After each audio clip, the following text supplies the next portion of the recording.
সম্প্রতি একটি ফটোশুটে অংশ নিয়ে মাত্র 1 মিনিটের নাচ ভিডিও নিজের ফেসবুকে শেয়ার করেছেন মাহি, আর তাতেই হুলস্থুল।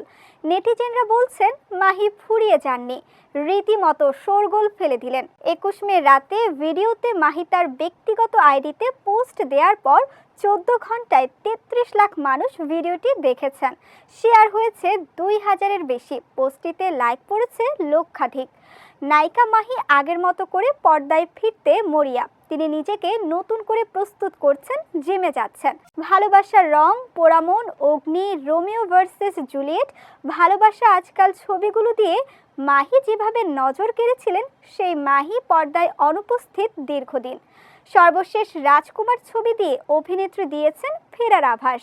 মাহিয়া মাহি ভিডিওটির পোস্টে তার বন্ধু তালিকায় থাকা প্রায় প্রত্যেকেই বাহবা দিচ্ছেন। বলছেন, নায়িকা সংকটের এই সময়ে মাহির কামব্যাক অত্যন্ত ইতিবাচক। তার উচিত বুঝে শুনে গল্প, নির্মাতা ও চরিত্র প্রাধান্য দিয়ে নতুন নতুন ছবিতে কাজ করা। সবার প্রশংসায় নতুন করে কাজে ফিরতে উৎসাহ পাচ্ছেন মাহি। তিনি জানালেন, আবার জিরো থেকে ক্যারিয়ারকে ঢেলে সাজিয়ে শুরু করবেন। দেশের সংবাদ মাধ্যমকে মাহি বলেন, আগে নিজের কাজ নিয়ে মোটেও সচেতন ছিলাম না। আগে নিজেকে মেইনটেইন রাখতে খুব যে শ্রম দিয়েছি, জিম করেছি, খাওয়া কন্ট্রোল করেছি, এমনটা মোটেও না।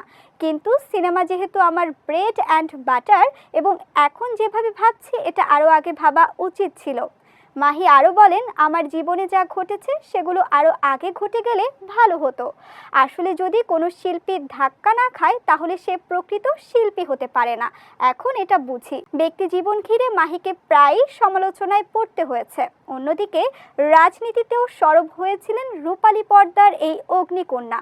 স্বতন্ত্র প্রার্থী হিসেবে নির্বাচনে প্রতিদ্বন্দ্বিতা করে পরাজিত হন মাহিয়া মাহি।